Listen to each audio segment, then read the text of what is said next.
نحمدہ ونصلی ونسلم علی رسولہ الکریم اما بعد فاعوذ باللہ من الشیطان الرجیم بسم اللہ الرحمن الرحیم۔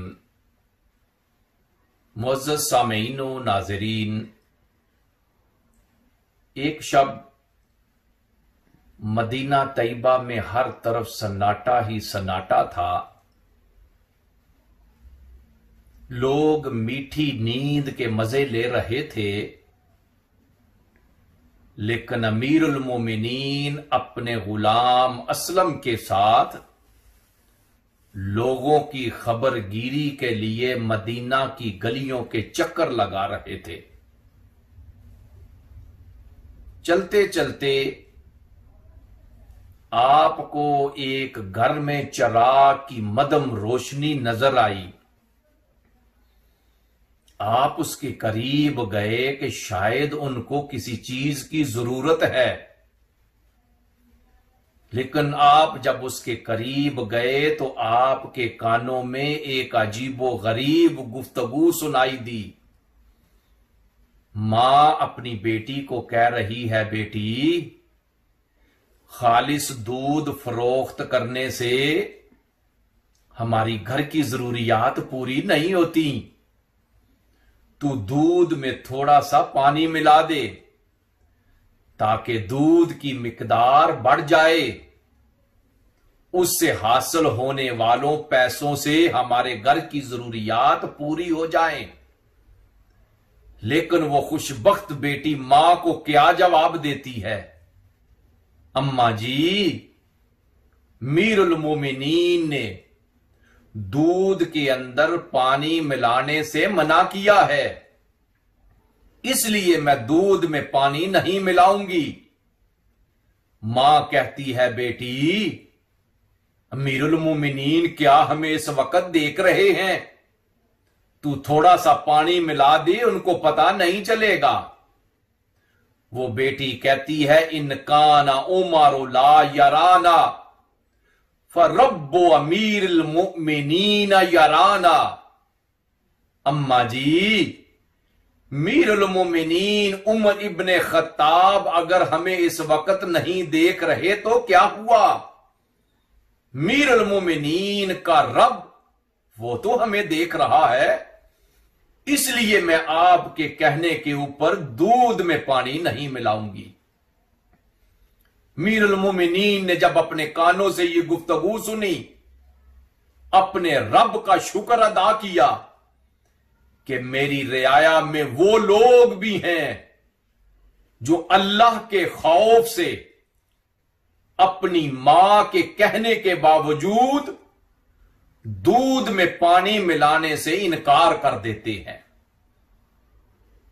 صبح سورج طلوع ہوا، امیر المومنین نے اس گھر کا پتہ کرایا تو آپ کو معلوم ہوا کہ وہاں ایک غریب عورت رہتی ہے، اس کے ساتھ اس کی وہ ایک ہی بچی جو کمواری ہے وہ رہتی ہے، اور اس کا نام ام عمارہ سفیان بنت عبداللہ الثقفی ہے۔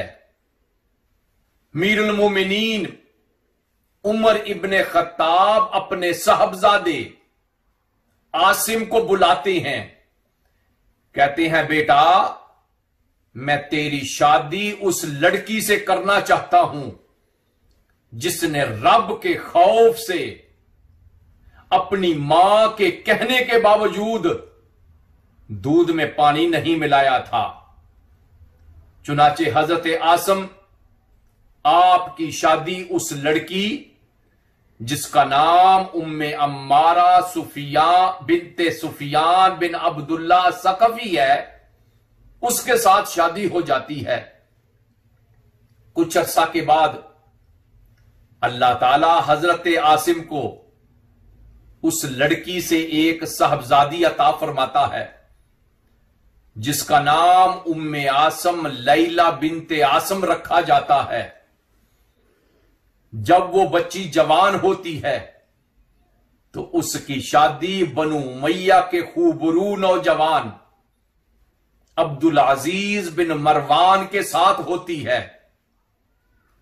اللہ تعالی عبدالعزیز بن مروان کو اس لڑکی سے کچھ عرصے کے بعد ایک خوبصورت بچہ عطا فرماتا ہے، جس کو لوگ آج عمر بن عبدالعزیز کے نام سے یاد کرتے ہیں۔ اس طرح حضرت عاصم عمر بن عبدالعزیز کے نانا تھے۔ ام عمارہ بنت سفیان بن عبداللہ الثقفی عمر بن عبدالعزیز کی نانی تھیں۔ حضرت امیر المومنین عمر ابن خطاب رضی اللہ تعالی عنہ عمر ابن عبدالعزیز کے پرنانا تھے۔ جمیلہ بنت ثابت حضرت عمر بن عبدالعزیز کی پرنانی تھی۔ حضرت عمر بن عبدالعزیز کی ولادت 61 ہجری کو مدینہ طیبہ میں ہوتی ہے، اور آپ کی پرورش ننیال میں ہوتی ہے۔ بچپن میں ہی آپ نے قرآن پاک حفظ کر لیا۔ آپ بڑے ذہین تھے، علم کے حصول کے لیے ہر وقت کوشش کرتے رہتے تھے، اور آپ نے طالب علمی کے دور میں صحابہ کرام اور متعدد فاضل تابعین سے اکتساب علم کیا تھا، جن میں سے حضرت سیدنا انس بن مالک، حضرت سیدنا عبداللہ بن جعفر بن ابی طالب، حضرت سعد بن مسیب، حضرت یوسف بن سلام، حضرت عامر بن سعد اور حضرت عمر بن زبیر رضی اللہ تعالی عنہ جیسی شخصیات شامل ہیں، جن سے آپ نے علم حاصل کیا تھا۔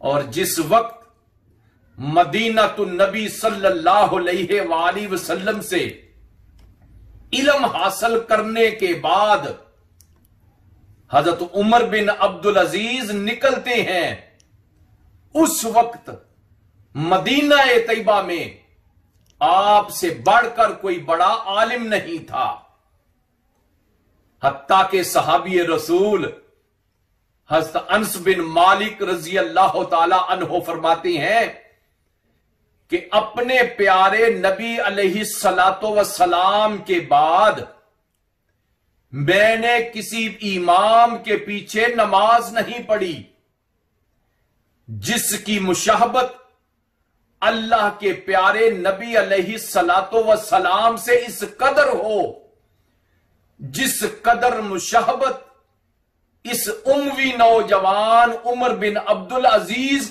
کی تھی۔ جب وہ نماز پڑھتے تھے ان کی مشابہت ہو بہو اللہ کے پیارے نبی علیہ الصلوۃ والسلام کی نماز کے ساتھ مشابہت رکھتی تھی۔ حضرت عمر بن عبدالعزیز مدینہ طیبہ سے علم حاصل کر کے مصر اپنے والد عبدالعزیز بن مروان کے ساتھ آ کر ملتے ہیں۔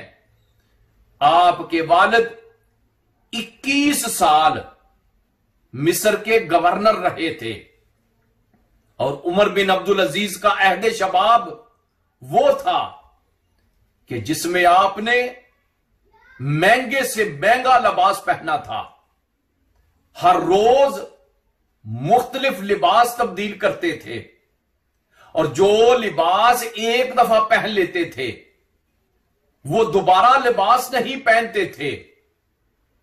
نفیس ترین مہنگی ترین خوشبو استعمال کرتے تھے، اور جس گلی سے گزرتے تھے وہ گلی خوشبو سے مہک جاتی تھی۔ لیکن اپنے والد کے پاس آنے کے تھوڑے عرصے کے بعد ہی آپ کے والد عبدالعزیز بن مروان قضاء الہی سے انتقال کر جاتے ہیں۔ فسطاط میں آپ کی تدفین کے بعد حضرت عمر بن عبدالعزیز دمشق تشریف لے آتے ہیں۔ اس وقت آپ کے چچا عبد الملک بن مروان خلیفہ ہوتے ہیں۔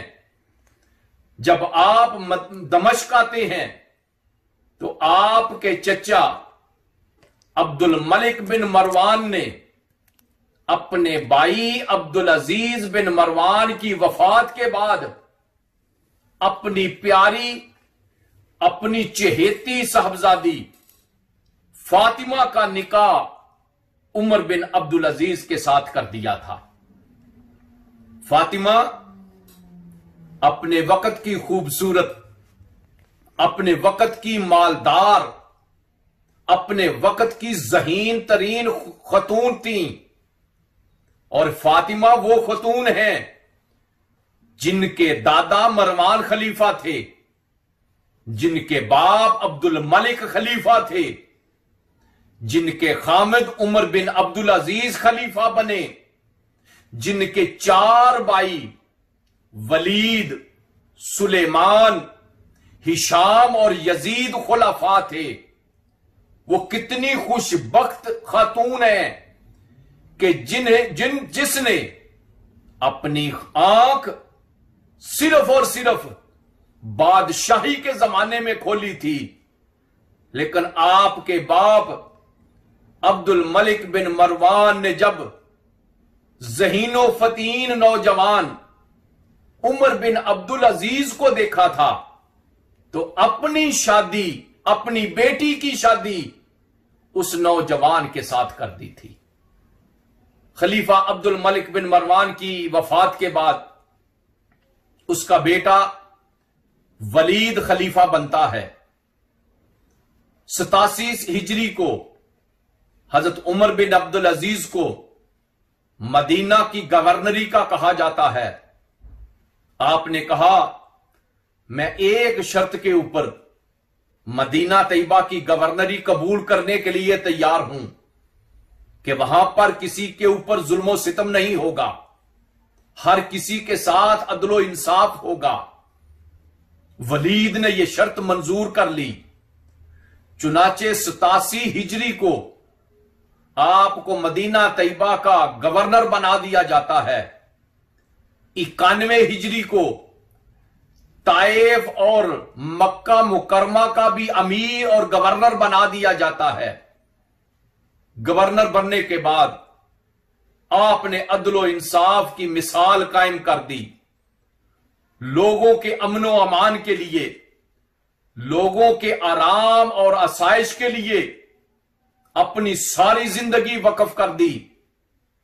مسجد نبوی کی توسیع اور تعمیر کا تاریخی کام کیا، بلکہ ہر وہ مسجد جس میں اللہ کے پیارے نبی نے آرام کیا تھا، حضرت عمر بن عبد العزیز نے اپنے دور گورنری میں اس کی تزئین کا حکم دیا۔ لوگوں کی آسانی کے لیے کنویں کھدوائے، لوگوں کی آسانی کے لیے گزرگاہیں بنائیں، سرائیں تعمیر کی تاکہ لوگوں کو کسی قسم کی کوئی تکلیف نہ ہو۔ 93 ہجری میں حضرت عمر بن عبد العزیز گورنری سے استعفیٰ دے دیتے ہیں۔ 96 ہجری میں ولید کی وفات کے بعد سلیمان بن عبد الملک اموی خاندان کا 7واں خلیفہ بن جاتا ہے۔ خلیفہ بننے کے بعد اس نے عمر بن عبد العزیز کو اپنا خلیفہ اور مشیر خاص بنا دیا۔ اپنی وفات سے پہلے سلیمان بن عبد الملک نے حضرت عمر بن عبد العزیز کو اپنا ولی عہد مقرر کر دیا۔ چنانچہ 99 ہجری میں سلیمان بن عبد الملک کی وفات کے بعد حضرت عمر بن عبد العزیز اموی خاندان کے 8ویں خلیفہ منتخب ہوتے ہیں۔ خلیفہ منتخب ہونے کی دیر تھی، ساری کی ساری زندگی بدل گئی۔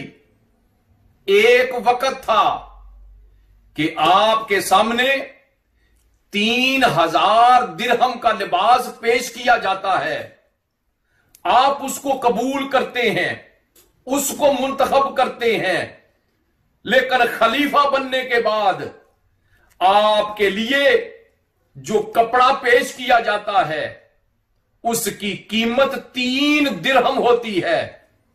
اور عمر بن عبدالعزیز کیا کہتے ہیں؟ ہائے کاش اس سے بھی کوئی موٹا کپڑا ہوتا، میں اپنے لیے وہ اس کا انتخاب کرتا۔ جتنا مال و دولت تھا، جتنا بھی آپ کے پاس سامان تھا، وہ سارے کا سارا بیت المال میں جمع کرا دیا، پھر ساری زندگی رعایا کی خدمت کی، عدل و انصاف کیا کہ ظالم اور مظلوم، قاتل اور مقتول، حاکم اور محکوم کو ایک جگہ کے اوپر کھڑا کر دیا۔ حضرت امیر المومنین عمر بن عبدالعزیز ساری زندگی ایک سادگی کی مثال قائم کر دی۔ پھر وہ وقت بھی آیا کہ 3 بر اعظم کے اوپر حکمرانی کرنے والا خلیفہ لوگوں کو اعلان کرتا ہے کہ ہے کوئی زکوٰۃ لینے والا، لیکن 3 بر اعظم کے اندر آج کوئی زکوٰۃ لینے والا نہیں مل رہا۔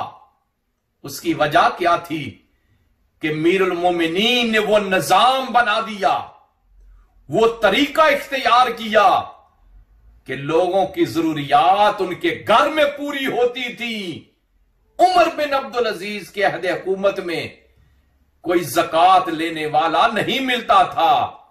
یہ آپ کا عدل و انصاف تھا کہ لوگ چین کی زندگی بسر کر رہے تھے۔ ایک وقت تھا کہ جب مدینہ طیبہ میں آتی ہیں تو 30 اونٹوں کے اوپر آپ کا سامان لد کے آتا ہے، لیکن امیر المومنین بننے کے بعد وہ وقت بھی آیا کہ آپ کی وہ بیوی جو آپ کے خلیفہ بننے سے پہلے مالدار تھی، ہیرے جواہرات کی مالک تھی، لیکن خلیفہ بننے کے بعد اس نے سارا مال اپنا بیت المال میں جمع کرا دیا تھا۔ آپ کی بیوی امیر المومنین کے پاس حاضر ہوتی ہے، جناب میں نے آپ کے ساتھ زندگی میں کبھی کسی چیز کی فرمائش نہیں کی، لیکن آج میں ایک فرمائش لے کر آئی ہوں۔ پوچھا وہ کیا فرمائش ہے؟ آپ کی بیوی کہنے لگی بچوں نے آج ایک فرمائش کی ہے، اماں جی عید کا دن قریب آ رہا ہے، ہم چاہتے ہیں لوگوں کی طرح ہم بھی نئے کپڑے پہنے، آپ ابا جی سے کہیں ہمارے لیے نئے کپڑوں کا بندوبست کر دیں۔ میں یہ آپ کے پاس فرمائش لے کے آئی ہوں کہ بچوں کے لیے کہیں سے نئے کپڑوں کا بندوبست ہو جائے۔ امیر المومنین عمر بن عبدالعزیز کہتے ہیں اے میری نیک بخت بیوی، میں اپنے بچوں کے لیے نئے کپڑوں کا بندوبست کیسے کروں؟ وہ کہتی ہیں میں آپ کو ایک تجویز دیتی ہوں، آپ بیت المال سے 1 مہینے کی تنخواہ پیشگی میں لے لیں، اس تنخواہ سے ہم اپنے بچوں کے کپڑے بنوا سکتے ہیں۔ امیر المومنین نے کہا میں کوشش کرتا ہوں۔ صبح بیت المال کے خازن کے پاس خود چل کے جاتے ہیں، جا کر کہا آپ مجھے 1 ماہ کی تنخواہ پیشگی دے دیں، ماہ گزرنے کے بعد وہ تنخواہ نہ دینا، تاکہ اس مال کے ساتھ میں اپنے بچوں کے نئے کپڑے بنوا سکوں۔ وہ خازن کیا کہتا ہے؟ امیر المومنین آپ مجھے لکھ کے دے دیں کہ آپ 1 مہینہ زندہ رہیں گے، میں آپ کو 1 ماہ کی پیشگی تنخواہ دینے کے لیے تیار ہوں۔ امیر المومنین نے جب سنا خاموشی سے واپس آ گئے کہ کیسے گارنٹی دوں کہ میں 1 مہینہ زندہ رہوں گا۔ آ کر اپنی بیوی کو کہا اے میری نیک بخت بیوی، میں اپنے بچوں کو اس دنیا میں نئے کپڑے نہیں لے کر دے سکتا، لیکن قیامت کے دن میرے بچوں کو رب تعالیٰ نئے کپڑے ضرور عطا فرمائے گا۔ بنو امیہ کے اس عظیم خلیفہ کو، آپ کے ایک غلام کو 1000 اشرفیوں کا لالچ دے کر زہر دیا جاتا ہے۔ آپ کو اس زہر دینے والے کا علم ہو جاتا ہے، لیکن آپ اس کو معاف کر دیتے ہیں۔ آپ نے اپنے وصال سے پہلے وصیت کی، آپ کے پاس اللہ کے پیارے نبی علیہ الصلوۃ والسلام کے ناخن کے ٹکڑے اور منہ مبارک تھے۔ آپ نے کہا میرے مرنے کے بعد میرے کفن میں اللہ کے پیارے نبی کے یہ ناخن کے ٹکڑے اور منہ مبارک رکھ دیے جائیں۔ اس طرح 25 رجب 101 ہجری کو آپ کا وصال ہوتا ہے۔ اگر آپ کی زندگی کو میں 1-2 پہروں میں 1-2 فکروں میں اگر بیان کروں تو یہ میں عرض کرتا ہوں کہ بنو امیہ کے 92 سالہ دور حکومت میں سے حضرت عمر بن عبدالعزیز کے دور حکومت کے 2 سال 5 ماہ اور 4 دن تاریکی میں ایک روشنی کی حیثیت رکھتے ہیں۔ آپ کی قبر کی بے حرمتی کرنا، آپ کی قبر کو شہید کیا جانا ہمارے لیے باعث شرم ہے۔ اللہ تعالی ہمیں ہدایت نصیب فرمائے۔ وصلی اللہ تعالی علی خیر خلقہ ونور عرشہ سیدنا و مولانا محمد وعلی آلہ واصحابہ اجمعین۔